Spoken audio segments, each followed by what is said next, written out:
Democrats won back the House by over 6 million votes in the 2018 midterms. So what did Nancy Pelosi and Chuck Schumer do to celebrate? They immediately put out statements saying they were ready to work together with Republicans and pursue bipartisanship. Talk about buzzkill. Very chill for the Democrats to pursue free college for anyone who helps build the border wall.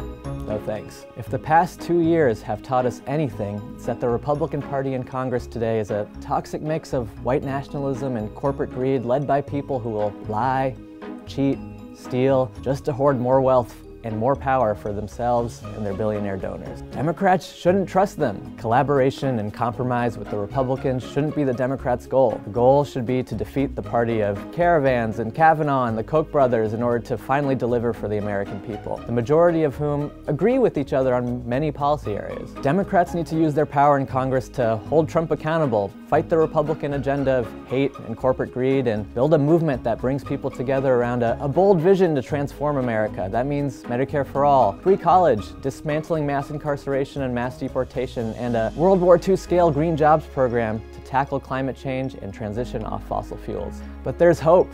The Democratic Party base gets it because the Democratic Party's voters look a lot more like Alexandria Ocasio-Cortez than Chuck Schumer and Nancy Pelosi. Look at the leadership of the Democratic Party. Look at the top. And then look at the base. Look at the bottom. The people at the top of the Democratic Party are disproportionately white, wealthy, and male, while the people who vote Democrat are largely working class, young, black, brown, and female. It's why the Democratic Party establishment is so out of touch. It's our time to lead. Democrats should follow the lead of Alexandria Ocasio-Cortez, who says it best. In this moment, there's nothing radical about moral clarity. Many of the people at the bottom of the Democratic Party have been told to wait our turn, that the leaders who got us into this mess are the ones to lead us out of it. Now we just don't know enough or have enough money to lead our communities or our party or our country. Alexandria Ocasio-Cortez began to change that whole dynamic when she unseated a 10-term Democratic incumbent backed by Wall Street and a political machine. Leaders like Alexandria Ocasio-Cortez and Rashida Tlaib and Ayanna Pressley and Ilhan Omar